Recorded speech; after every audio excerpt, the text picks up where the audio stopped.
You are listening to episode 191 of the Juicebox Podcast. We are sponsored today by Omnipod, Dexcom, and Dancing for Diabetes.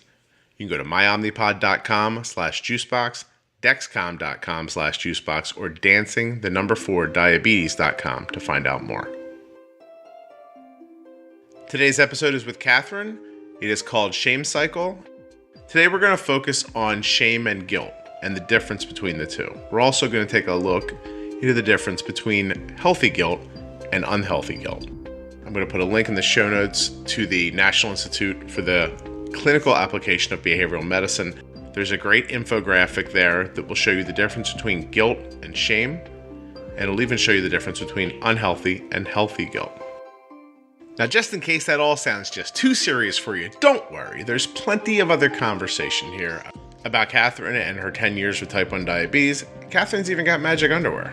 I mean, this episode easily could have been called Kathryn's Magic Underwear. So don't go thinking it's going to bum you out. It isn't. You know this podcast. I'm not going to bum you out. You also know that nothing you hear on the Juicebox Podcast should be considered advice, medical or otherwise, and to always consult a physician before making changes to your healthcare plan.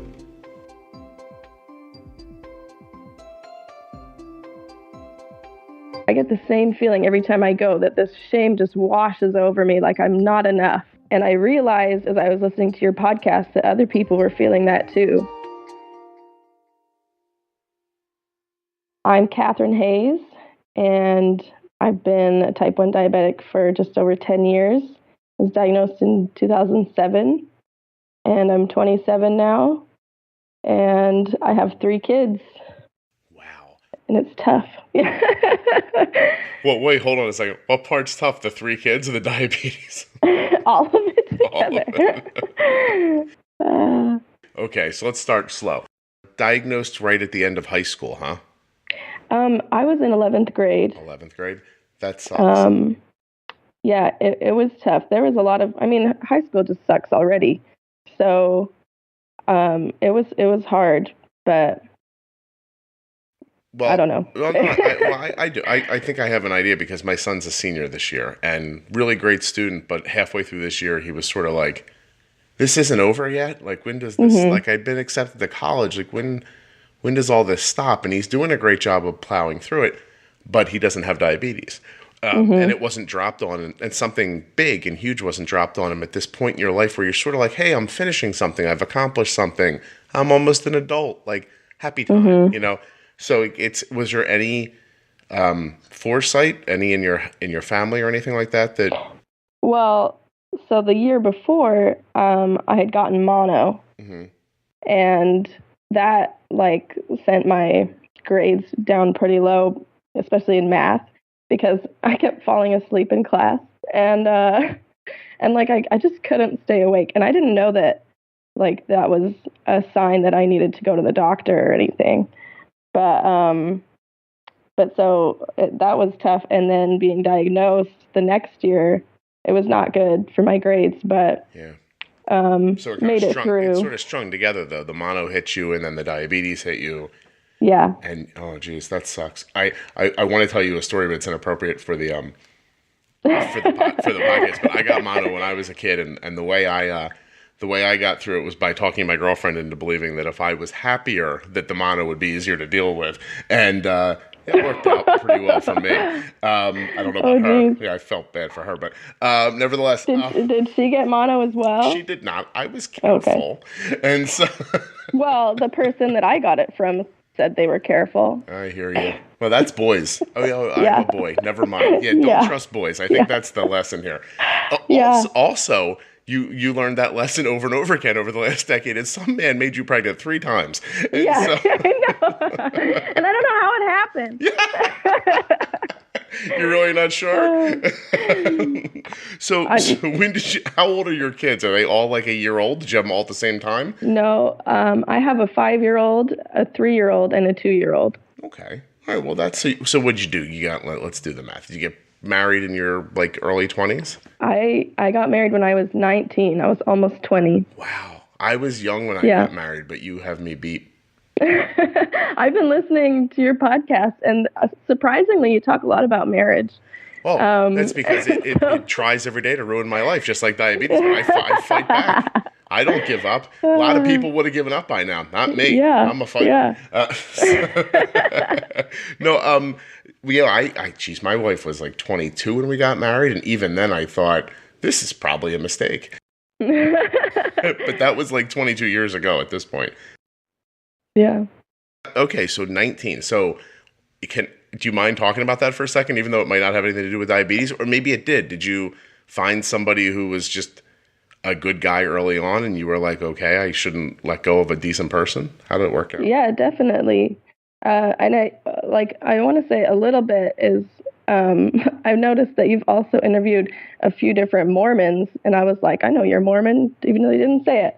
But yeah, we tend to marry a little bit earlier. But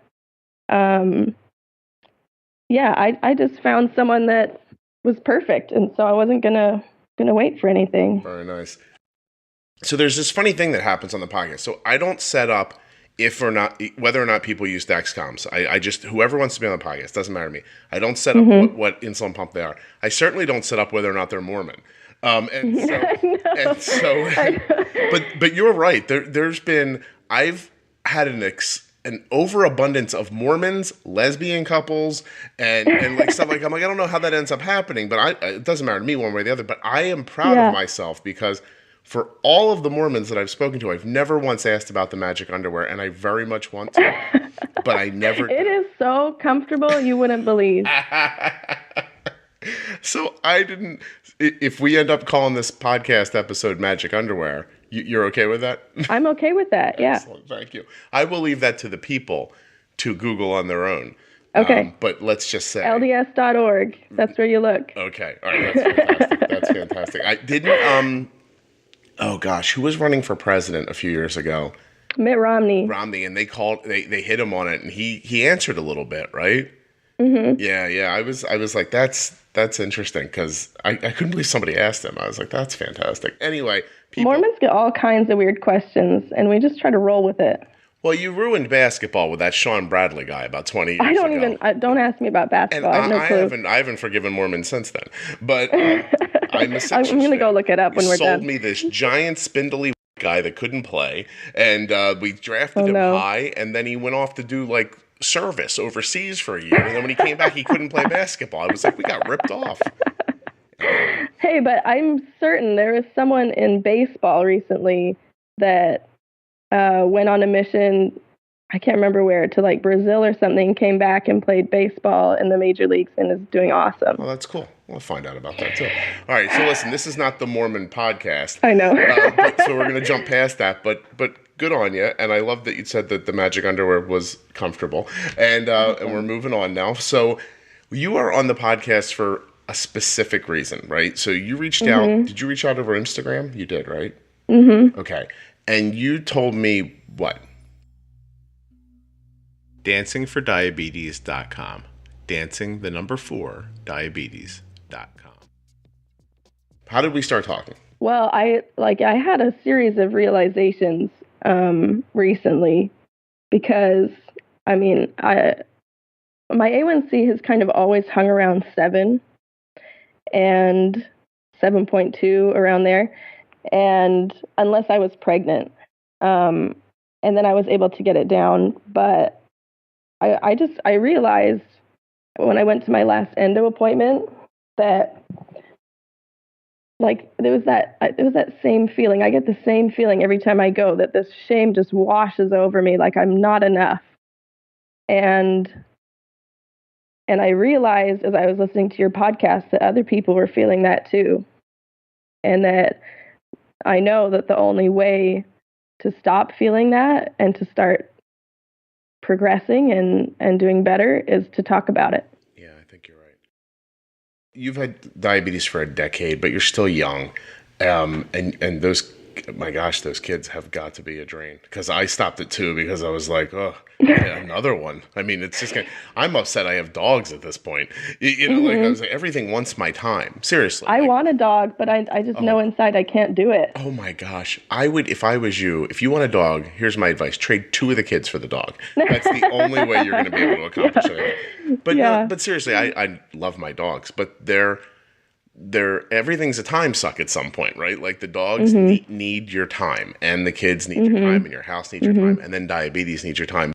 And your attention. And it's like, I don't have enough attention to go around. Yeah. No, I definitely, and plus you'll probably have to be pregnant again soon. So hopefully not. Hopefully not. Do you have a bat next to the bed? Do you just like no way, buddy. In my closet, but just take a few steps to get there. That's hilarious.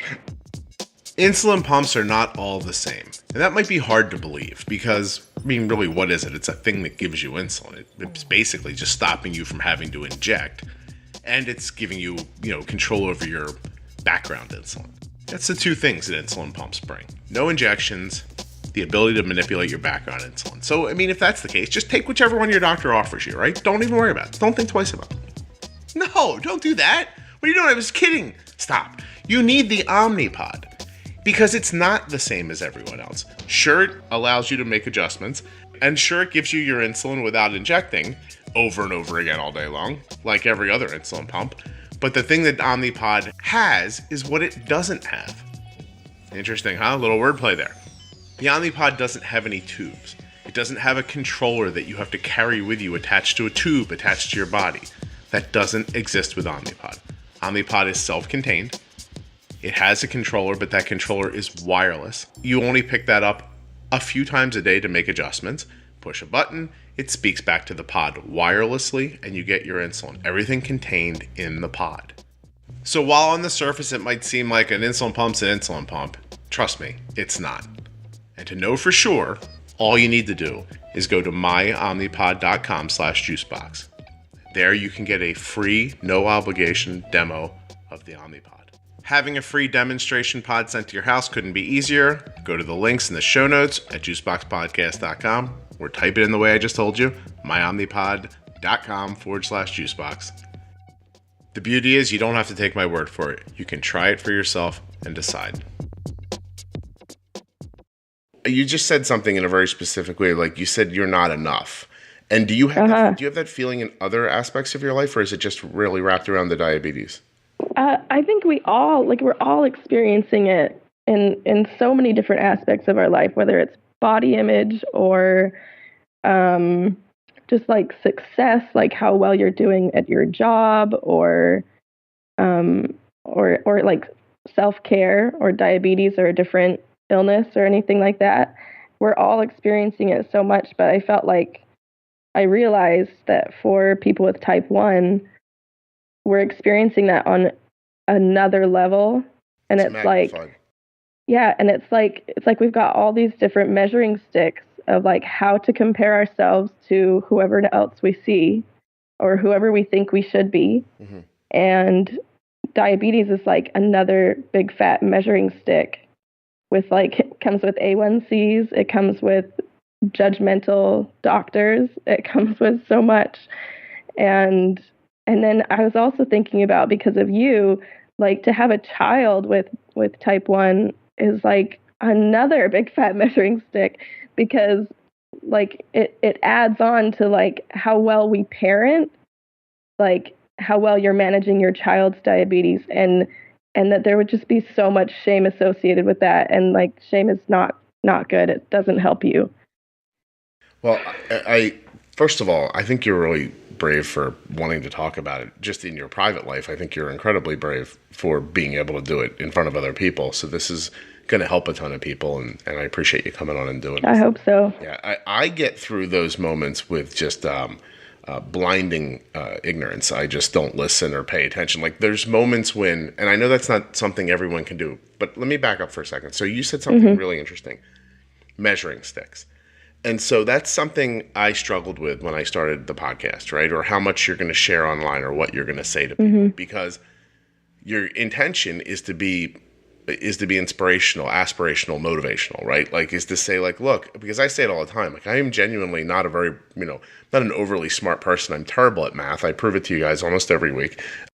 And That's why I told you exactly how long I'd had diabetes and how old to see if I could do the math. Listen, no, just so that you didn't have to. Oh, I appreciate that, because 27 minus 10, I can do that pretty solid. But no, so like it's just, but so like once you figure something out, do you not share it? Because if I share it, if I say, hey, look at this graph, you put the insulin in here, you do this, you do that, look how easy it stays flat. That's a lot of people who aren't you see that and go, oh my gosh, I can do this too, and they're motivated by it or inspired by it. And then some people might be inspired by it, but still have this aspect of, oh my gosh, I'm failing, and this person's doing it, and why can't I? And so, which would you rather? I'm going to ask you as a person who's impacted that way. Would you prefer if a person like me didn't share it, and so you didn't feel like you weren't, like there wasn't a measuring stick, or do you think that wouldn't stop it? No, I think we have to judge, but we have to judge fairly. And so you take what someone tells you and then you compare it to what you want to do. Like it's not like this person has an A1C of 6 and that means that I'm not enough and I'm never going to be able to do it. You have to look at it as it really is, which is not a judgment on who you are, but on what you're capable of. It's a lot like what I can't remember her name, but she did softball, but she was talking about what is it? Oh, the girl. Something over outcome. Yeah, Molly Fickner. Yeah, it's process over outcome. Process over outcome, right? So you think about the process, you don't think about the outcome. My God, that's 100% right. Some people have a hard time doing that. I think that like the service that you provide by doing the podcast is kind of twofold, because in one way you're giving like good information that like I had never heard anywhere else from any doctor or anything, and I Googled things and couldn't find anything, and that's really great, like to help me try new things and get better A1Cs and stuff like that.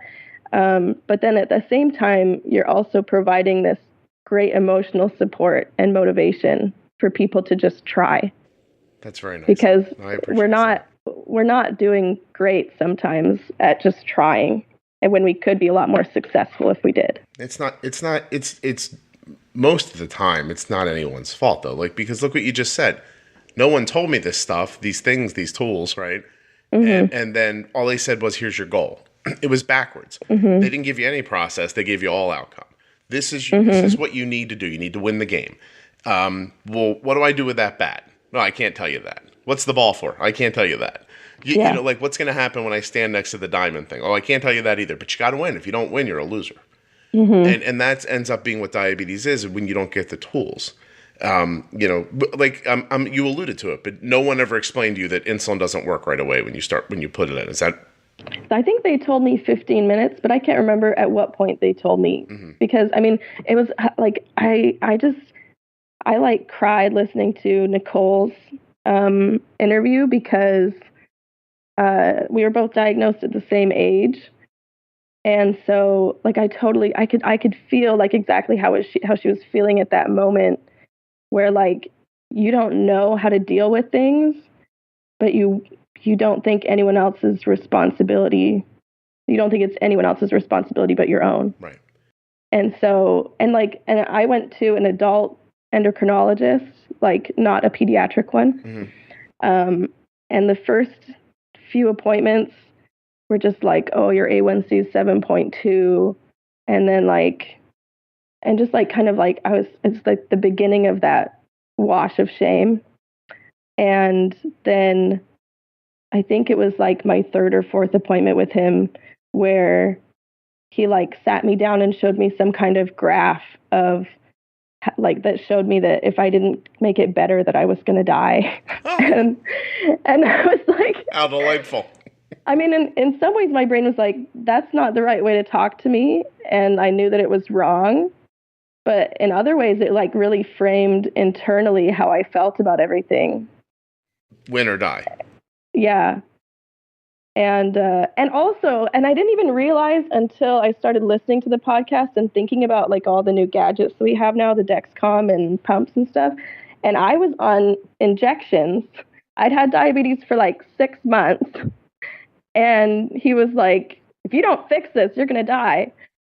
And so I was just like, I felt like I was given the least quality care and the highest expectations possible. Yeah. And so, I mean, things have gotten so much better than that. Well, it was in Canada. Did I already say that? I can't remember. If you were in Canada when you were diagnosed? Yeah. No. And there are Mormons in Canada? There are. That's what you just said. By the way, 6 times I've changed the title of this episode in my mind already. There are Canadians in Canada. I mean, I heard I'm not enough, Mormon. And I'm like, oh, that's a good title. And then you just said there are Mormons in Canada, and I'm like, Mormons are in Canada too is a good title. I don't know what to do. Fun fact: is that where there the tabernacle? Are more Mormons. Where's outside the choir at? What? Where's the choir? The choir's in Utah, but there are more Mormons outside of the United States than inside. More Mormons. I'm having too much fun. So, well, geez. So, okay. What was the impact of being told win or die? I'm not going to tell you how. What did that? It was just constant failure. It was a state of constant failure where I just like. I couldn't make it better because I hadn't been given the tools. And so it was just, I can't do this. I can't fix it. And it was like that for years. And it was actually probably like that until I got pregnant the first time. So what was different then? I had moved to the States because my husband is American. And well, actually in Canada, this is so dumb. I don't know if they've changed it, but they told me that I couldn't get a pump until my control was better. And I was like, the reason to get the pump is so your control's better, right? That's something people say. They say that here too. Robert's listening right now. He was just told 1 year. Makes me so mad. Yeah. Some people get told 6 months. Some people tell until you understand it better. There's just, I think that all of those statements are born out of, look, we don't really know how to tell you how to use the pump really well. So that could be it. Why don't you figure it out and then we'll let you have it so you don't have any questions for us. That is what I've boiled it down to believing. I just think that they don't know, so they don't want you to have it, then ask them and have them have to tell you, I don't know. It's sort of like when your parents yell at you when you ask them a question and they're just like, shut up. And you're like, why? Yeah, you realize like a decade later, your mom just didn't understand what you were asking. Yeah. I do that with my own son. Don't ask mommy stupid questions. Now go away. He asked the most incomprehensible questions about lightsabers, and I just got no clue. You should have said, I had mono in 11th grade. I wasn't there that day. Leave me alone. Yeah. Incomprehensible. Well, listen, what's the question about the lightsaber? Let's see if we can cobble that together right now. Do you remember? I think it was like, what does the lightsaber have? Like that's so I think there's a crystal inside of it. I think there's a crystal inside of it that's specific to each Jedi, but please don't quote me on that because I'm not 100% certain. I think it might have even been weirder than that, and it was just like impossible to answer. You could have. How old is he? He was probably 4 at the time. You could have lied about that easily. Just said magic. And I think I did. Yeah, I said magic. It's magic, little man. Go away. And you're in America now? No. Well, wait. Where do you live? I live in Florida right now. Oh, that's way better than Canada. It's got better weather. Yeah, I would say that, right? Oh, good for you. So, okay. Wow. I'm trying to frame my next thought, and it's not that easy for me because I'm trying. I can talk about pregnancy. Yeah, well, I'm interested. When you got to the pregnancy, was it the fact that there was another person counting on you? Is that what? That wasn't all of it because we were actually in Arizona at the time, and I had found this amazing physician's assistant. I want to give her a little shout out. Her name's Beth Prostiyovsky, and she saved my life like several times, and also my kids' lives. But how? She helped. Like part of it was just that she was so good at connecting and not blaming or shaming. And so I was able to go to her with these horrible blood sugars, and she'd just be like, okay, we're going to fix this. Instead of, wow, like, you're going to die. like that well, you would think that would be huge. at least the very least you could expect from a doctor is not to look at you and right. go, wow, you're going to die. But let me see if I can help. What did she do to try to help you? Well, I started seeing her every 2 weeks, which I loved. I wish I could do that now, because I feel like that's really how you get better control, is by really paying attention. And I felt like once every 3 months or once a month wasn't enough. What do you do with her? What did you do with her that you couldn't do on your own? Well, like, she just helped me. Like, well, first she got me Dexcom right away, which was awesome. And she also got me on the pump. And she just she made me less nervous about things, so that was good. But she would we'd put up the Dexcom results, and she'd go over it with me, and we'd just look at the trend. We'd lay the lines on top of each other. We'd see where I was high or low. We'd make adjustments. She really taught me how to take care of myself. Like the stuff that I do for myself now, she taught me how to do. Well, it's just, I mean, it seems obvious as you're saying it, right? Like that's what. Right, but because I was diagnosed at 17, no one ever helped me with those things. They expected me to do it on my own. It's interesting too, because you would think that at that age, the expectation from adults around you would be that you needed more help, not she's old enough, we don't have to worry about this, especially from the doctor. I don't want to impugn anybody, but did your parents do that? Like, what did they do? Did they do the old, you go ahead and take care of it? Or did you seem too old for them to get involved? Were they scared to kind of trample on your adulthood? Like, how did that end up going? They were more emotional support. But I think that was because at the time, there were no, or they didn't know of any help for parents with children with type 1. Mm-hmm. And so, there weren't any diabetic camps. They went to carb counting classes with me, which now listening to your podcast, I realize is useless. So I'm mad about that too. So your parents were sort of like the parents in the stands at a Little League game. Their kids wearing their hat backwards, picking flowers. And you're doing great, Billy. And you're like, no, you're not really helping him at all. But I do appreciate the support. Well, it's tough. See, you just described people in the same exact situation as you. Motivated, desires to help, not enough tools to be valuable. Mm-hmm. It's. And I think with Nicole, she would have been motivated if she had some emotional support. Yeah. No, so it just changes everything. Right. And everybody's situation ends up being unique to them because of who they are, the doctor they're lucky enough to bump into or not bump into, mm-hmm. the parents they're lucky enough to have or not have.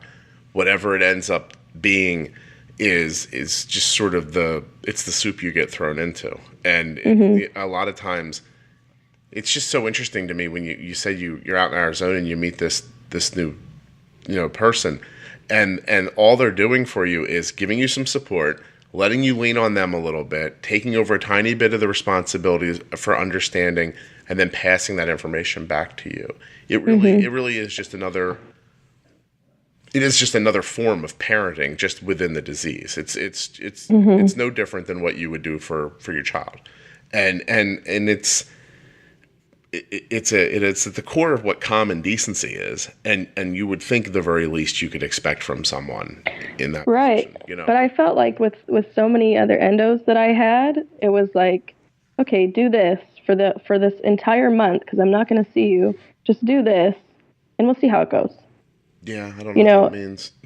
And it doesn't. Yeah, that doesn't work. Don't test at this time. Don't correct that number. Just put the insulin in. And so when you stop and really think about that, what they're saying is, I'm going to give you this adjustment to make it. then come back and I'll test your A1C again and I'll see if my adjustment helped. That is not in any way valuable within the hours of the day or moment to moment. It's an overall number. And what if the information they gave you just caused you to be low more frequently and your A1C came down a little bit? Then when you went back, they'd be like, oh, it's working. I have been I've had times where I was low every morning for weeks because I was waiting for my appointment. How low? And it sucked. Probably in the 50s, 40s. And so tell me right there, from your perspective, what stopped you from making an adjustment on your own?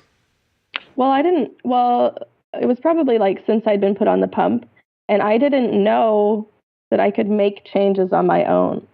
Because of your disclaimer, right? You need to talk to your doctor before making any changes. That's what I was stuck in. Okay. And you understand why I say that, because I have to. Because it's risky. Right, yeah. Because I can't, I'm not a doctor, and I can't, and I'm not giving anybody medical advice.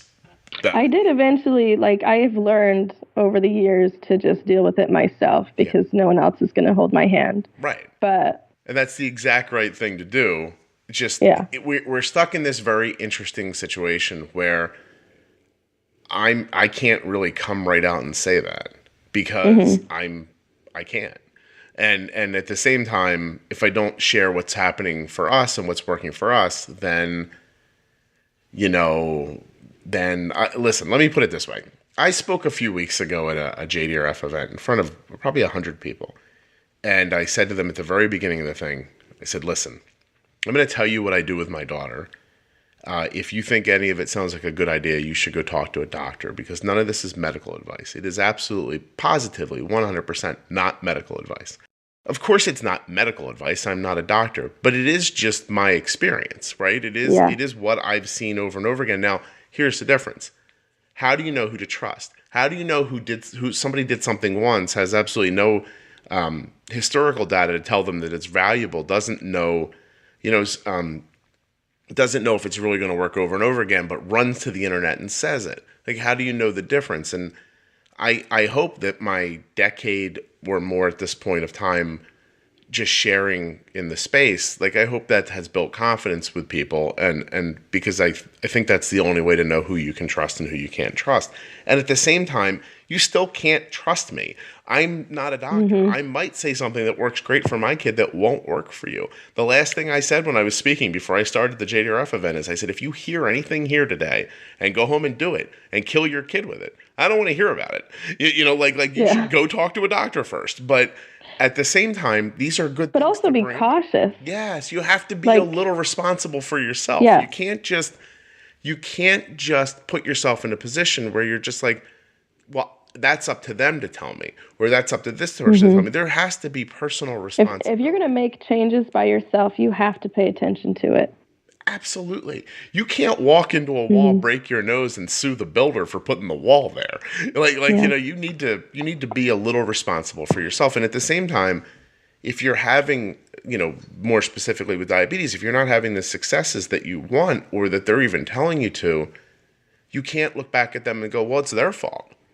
Because at some point you've gotten what you're going to get from them. You can't keep expecting they're going to do more than they've shown you they're willing to do.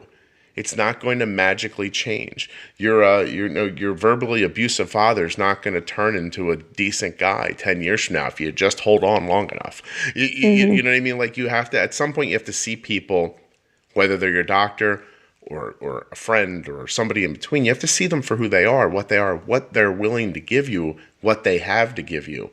And then if that's not enough, then you have to put it on yourself to go figure out what the right answer is or get in a position where you're better. You have to experiment. That's it. But that was not happening for you. You really did get, and this is of course very understandable, but you described yourself in the beginning as feeling like you're not enough, and that became a burden to you. It sounds like to me. It sounds like that was your overwhelming position, which was. And did it just hit you when you went into the doctor's office quarterly, or did you feel like that at home? I think it was like an undercurrent all the time because, I mean, anytime I tested my blood sugar and it was 300, it was like, oh, crap. Like, here I am again. But not even I messed up, just I've ended up in this place. It was both. So one thing that I'd like to just state, so for everybody's information, is that there's a difference between shame and guilt. And guilt is I did something bad, and shame is I am bad. And so when you look at that blood sugar and it's not good, part of that can be guilt and be like, okay, what do I need to do differently? And you're going to adapt and you're going to change, and it's going to be better because of that. But shame is I suck, and I'm never going to be able to fix this. And that's where you get stuck. And I realized recently that when I feel shame, I freeze and I'm just immobilized. Mm-hmm. And so that was kind of what was happening. It's interesting too that you don't describe your shame like depression. So this is not something, maybe I'm wrong, but is it, you're not depressed about it? You feel you're shameful about it. Right. Okay. And I think that's interesting and important to point out, because I think there are plenty of people who would go along the same path as you, and their brain chemistry might be a little more leaning towards becoming depressed about it.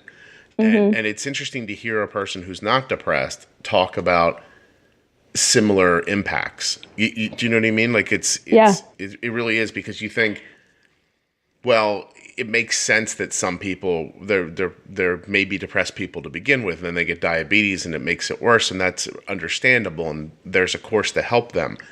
But the rest of us who aren't depressed never feel like that. But that's not it either. That's totally not true. But it's easy it's easy to believe that you're either in the camp that it's understandable if this is hard for you, or in the camp where it's not understandable if it's hard for you. And that's not the case. It's difficult for everyone in some way. Yeah. There's actually research about shame that shows that it's highly correlated with depression and addiction and violence and eating disorders. And I think the root is really shame, that you need to talk about it. Mm-hmm. And I am interested in other aspects of your life that aren't diabetes. If your kid comes home with a bad grade or something like that, do you feel ashamed of those things? Or is that that's not your default position on other things? No, I think what was so interesting about the recent realization, and when I messaged you on Instagram, was because I have been learning so much about it and how I respond to shame, but that it was impacting my diabetes and my self-care in that regard was such a surprise. Okay.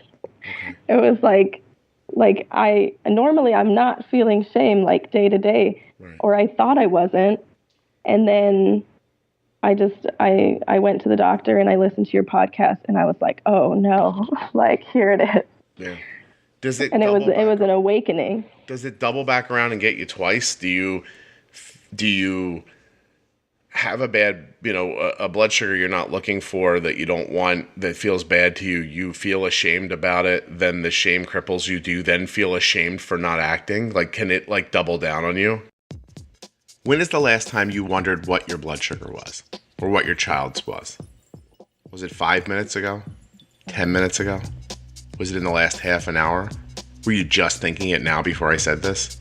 Are you wondering now what it is? How wonderful would it be not to wonder anymore? Not to look across the room at somebody and think, oh, we should go get the meter. It's been an hour since he ate. It's been 3 hours since I gave him that bolus. I'm going to eat in a half an hour. I guess it's time for me to look at my blood sugar. Where's my meter? Let me poke a hole in my finger and find out what my blood sugar is. How would you like to never think that way again? Ever. That is completely possible right now with technology that exists today. All you need is the Dexcom G6 continuous glucose monitor. It's that simple. Make test strips a thing of the past. Go to Dexcom.com/Juicebox and get started today. It's that simple. No more finger sticks. In addition to no more finger sticks, there's a share feature, which means that the person you love or yourself, no matter where you are in the world, someone you love can see what your blood sugar is doing. Not just what it is, not just the number, but the direction it's moving and the speed it's moving in that direction. Dexcom.com/juicebox with the links in your show notes or juiceboxpodcast.com. Dexcom can bring you the comfort you deserve.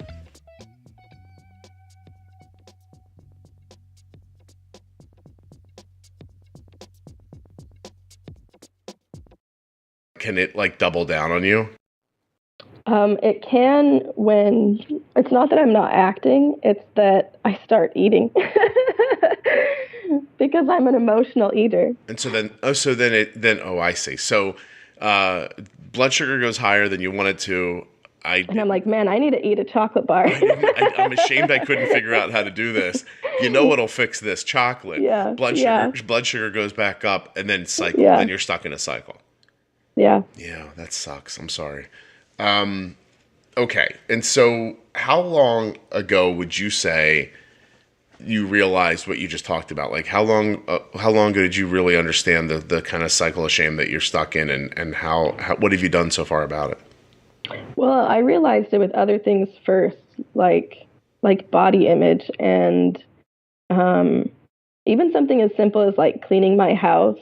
And if my house was dirty, I felt like I was a loser. And how like none of that is really true. Like the whole thing about shame is that it's a lie.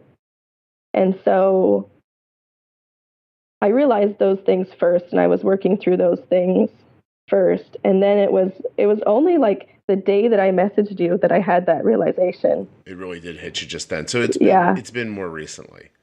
Yeah. I wish people knew. I wish you could see. Like social media is such a great example. Using Instagram as an example, if you have 1,000 people following you on Instagram and you put a picture up and 40 of them respond, it doesn't mean that only 40 of them saw it. And sometimes, and I don't know if this will work in the opposite way, sometimes you'll see like girls will put up a picture of themselves like, last year this is me on the beach, and this year it's me on the beach, and they're thinner this year than they were last year. I wish they knew how often I look and I go, I liked her better when she wasn't as thin. Like, do you know what I mean? Like, and by the way, it doesn't matter when I liked her. Like, do you know what I mean? Like, it doesn't matter which one of them I'm more attracted to than the other. I just think that you get a thought in your head, like, I'd be better thinner. And you don't realize that you were great the way you were. You know what I mean? Like, just maybe not to everybody, but to somebody, and definitely should, to you. And if it's not, and if you're not happy with the person from last year on the beach, it's not something to then worry what other people think. Like, it's just that would be something for you. I mean, it would be no different than, I'm struggling for an example. I was terrible. I really was bad at algebra when I was a kid, And I've now lived my entire life not being good at algebra, and it doesn't bother me. But I've never once felt bad about being not good at algebra. If I did, I might put more effort into understanding it. But that would be for me, not for someone else. And I just don't know if sometimes it doesn't get confused, like the difference between what would make me feel like the person I mean to be and what it means to other people. Like, if I lost weight, like that person I'm talking about, this random pretend person, it would never occur to me to put a picture up on somewhere to show people, hey, look, I've lost weight, because I don't care if they care or not. Just like yesterday, oh my gosh, yesterday, the first day of softball practice at Arden's middle school, we messed up that day 9 different ways. Her spikes didn't fit in the morning, and I was like, I'll buy you spikes during the day and I'll bring them over to the school. So I had to steal an insert out of her sneaker and go to the shoe store with it to try to figure out how big to buy these shoes, because her foot had grown, right? And then I get a text from her, don't forget to bring a hair tie, and I need my contact lenses. And I'm like, okay. So I bring all that stuff in. I go in the office of the school with 2 boxes of spikes, 9.5 and 10. And I'm like, try both these on and we'll see which ones fit. My wife was like, did people look at you? And I went, I don't know. Like, why would I know if they were I don't care. My daughter needs shoes.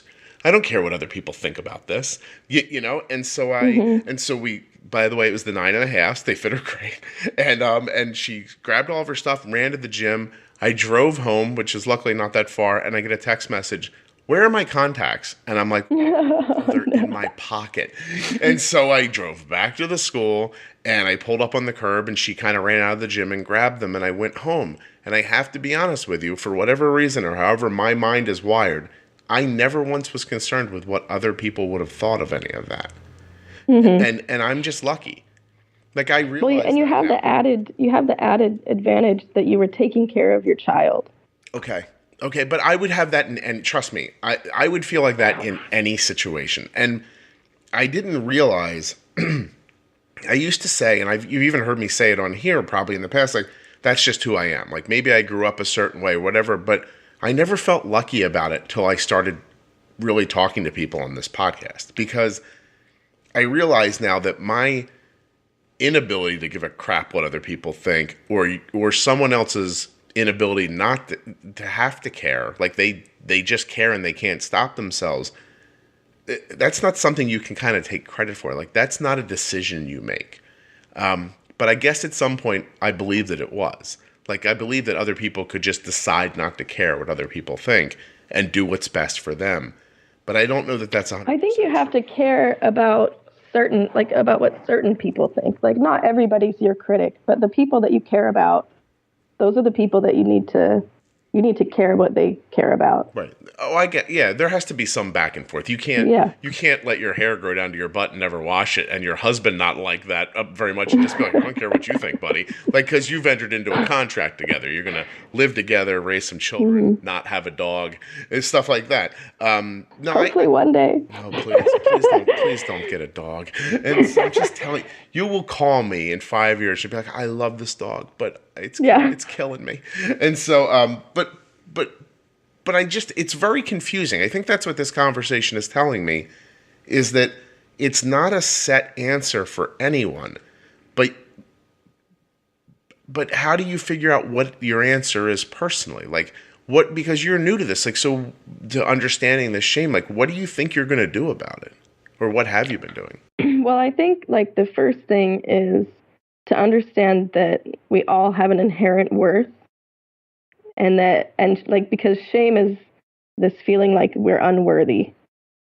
And so like really believing in your own worth is important. And then also talking about it. And then also just like transforming shame into guilt, because guilt is what really helps us change our behavior.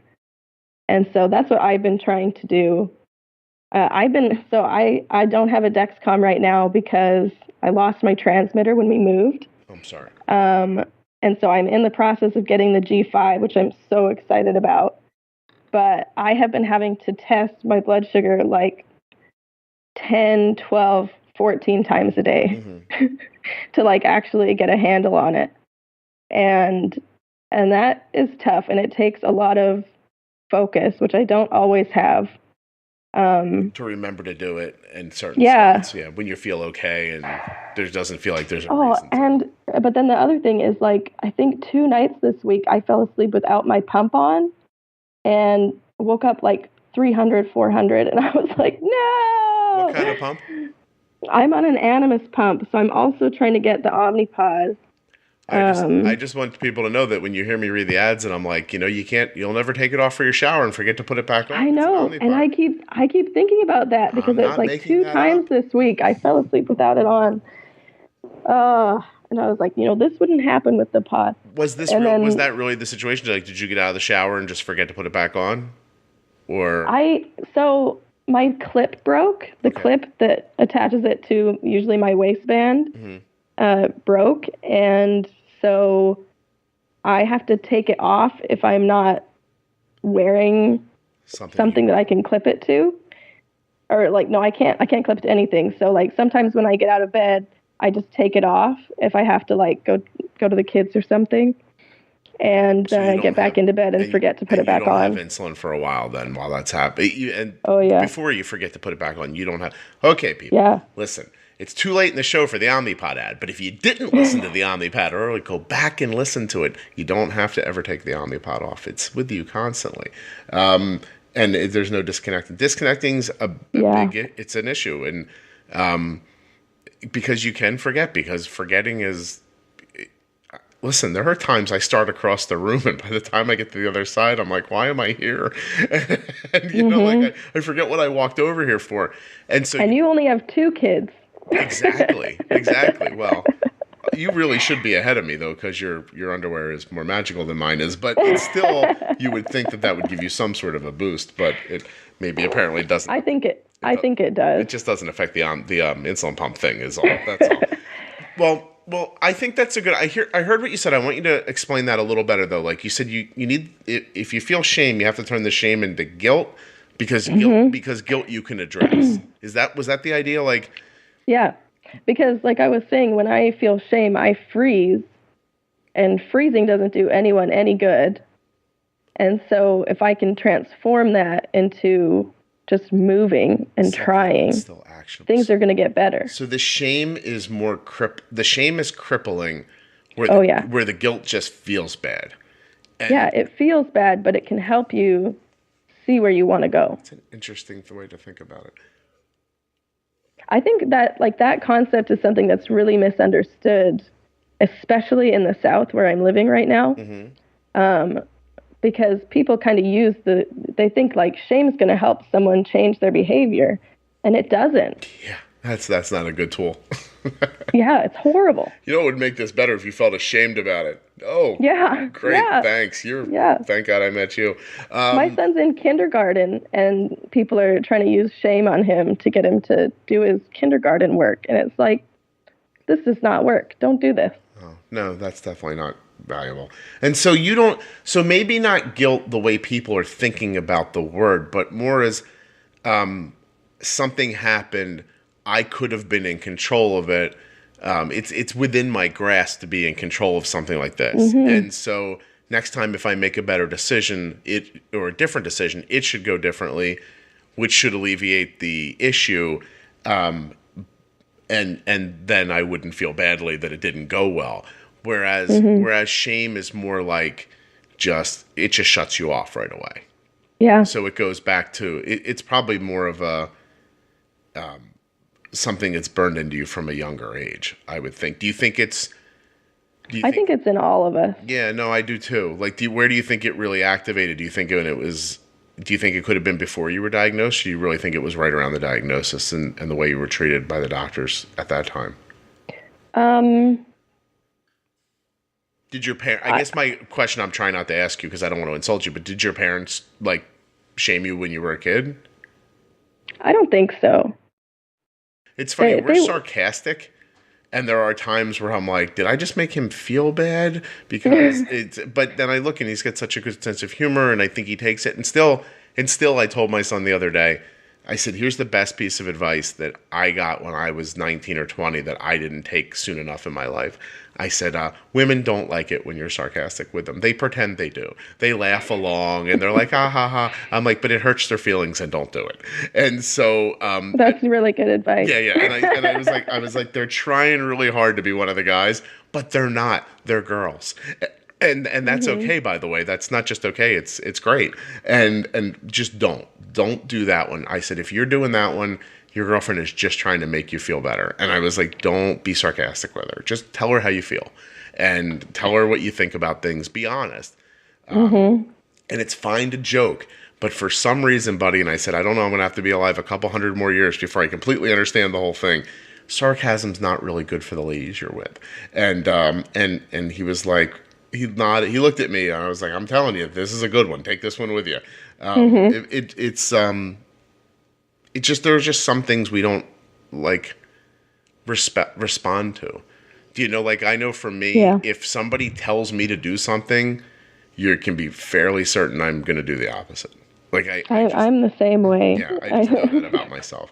And for the person who wrote me an email a couple weeks ago and said that my personal stories get in the way of other people talking, I don't care what you think. There.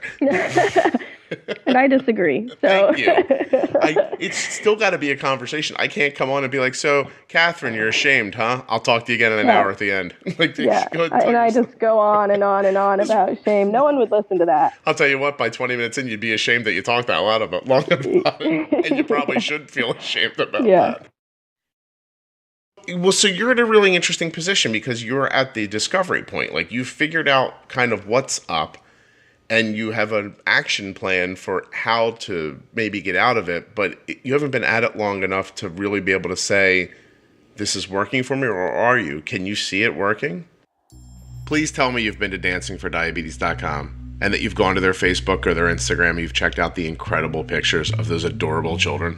Are you saying you haven't? Are you the one? You're the one person left? Come on, what are you doing? Dancingfordiabetes.com. Do it now. Not yet. I have an endo appointment this afternoon. So I'm really excited to see what's happened. But to be honest, I've only been in my transformative period for a month. Mm-hmm. So I'm still going to have 2 months of probably really high A1C. And then my 1 month will bring it down a little bit. How have your blood sugars been? I know you don't have your CGM right now, but how have your blood sugars been? I think my average has been at times 140. It's pretty good. It's going to be, that'll probably put you right around 7 or ish, I'm guessing. I calculated what I thought it was going to be, and I think it's going to be an 8. Okay. I mean, that's if it probably will be less than that. I was assuming that my A1C was really, really, really bad before. Okay. But I could have been wrong. I might have just been dramatic. You might have been dramatic. I was just talking to somebody the other day in a podcast that we recorded, and we talked about how you have to avoid being dramatic in your life, but especially around diabetes. Like, it serves no good purpose to be dramatic about type 1, about blood sugars. Mm-hmm. It's just a way to pull your focus away from something that might actually help you and just distract, you know? Yeah. Well, we're not up on an hour yet, but I want to know, like, it occurred to me first to just wish you luck on this, but I wondered, instead of doing that, like, what would help you, do you think, succeed with this? I'm going to keep listening to your podcast because, like I said, it offers like really good, like, technical advice as well as just emotional support. When you're talking about it and laughing and saying, me too, that's so powerful. Not feeling alone is really powerful. So you're going to get, so what you need is, you need support, like kind of the way you got it in Arizona, from somebody who's like, I'm on your side, and I think this is valuable for you to hear that you can do this. And here's some more tools. Because I do think that really is the long and the short of it, is that you need the right tools, you need to know how to use them, and you need to know that you're not alone. I think that just that stuff, those couple things are just incredibly valuable. And I'm glad you're getting it anywhere. It's nice that it's coming here, but it's still, I'm just really thrilled. I honestly don't know of any other source for this, you know? Well, I'm sure I'm sure there is. It's not as fun as mine, but still, when we need fun. Everybody needs fun. There are blogs that people write that I'm sure could that I would never get through because I can't. I don't want to like sit down and read a blog about diabetes in my spare time, honestly. I think that what writing lacks, unless there's going to be a lot of jokes. You will see. I was going to say, I think what the writing lacks, because I've done the writing at length in the past, and it's when you write something, you can't hear someone's voice, and so that they're always very careful to be serious about it. And then by the time you get to the end, you're like, well, that was more depressing than anything else. Mm-hmm. Maybe I can find myself in that story.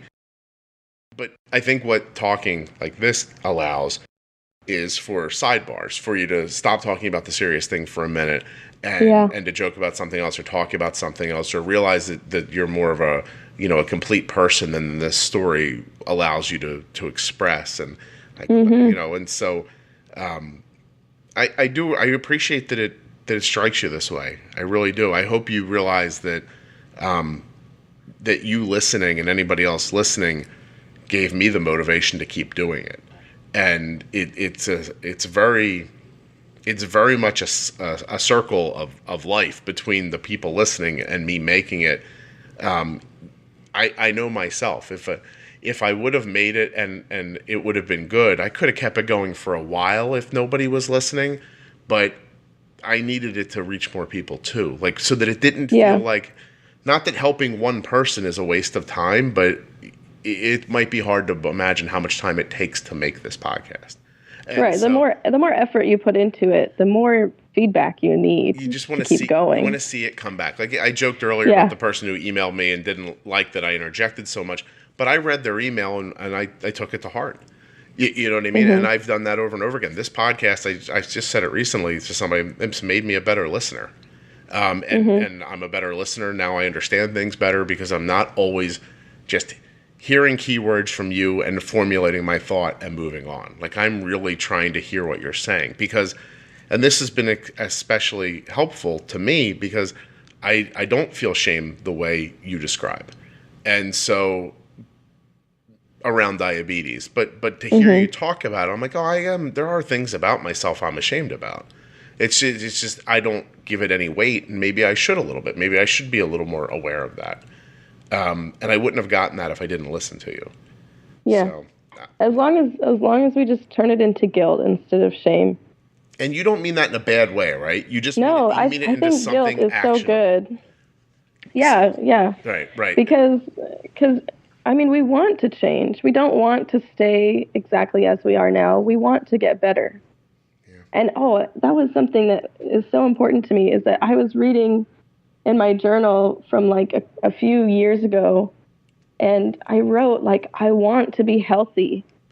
And like, I think that like everybody, I'm pretty sure everybody, maybe everybody, wants to be healthy, and we want to take care of ourselves. We want to have good A1Cs. We want to be able to do these things, but for some reason, there's always there is something in the way, and we need to figure out how to get over that hurdle.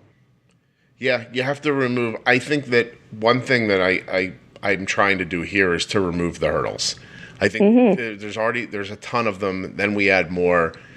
It needs to be simplified, and I was describing the other day about using insulin to somebody privately, and when I got done, I was like, I'm sorry if I made that sound overly simplistic. I know you're struggling with it. I said, but in the end, it is really overly simplistic. You're just trying to balance the action of the insulin against the action of the carbs. And I think I listened to that one. Yeah, there's no more to it than that, really. I mean, there's other outside influences, but those influences are just trying to influence your blood sugar, which in turn just needs you to rebalance your insulin. It really, at its core, is sort of just that. And I want to expand a little later, and obviously it's not going to be in this episode, but I think I've just realized too that we're always talking about, people like bumping and nudging insulin, but you can bump and nudge carbs too. Like you should be thinking about the carbohydrates the same way you're thinking about the insulin, and vice versa. It's not a one-sided affair. So I don't know. And listen, Kathryn, we're right up on an hour, but I want to thank you because you mentioned at the beginning, which probably won't make it in the podcast, that you have been sick for a while, and you've kind of got you said this isn't what my voice usually sounds like. But you powered through very nicely, and you sounded fantastic, and I know that might not have been easy for you, so I really appreciate you doing this. Thanks. Thank you very much. Is there anything we didn't talk about that you wanted to mention?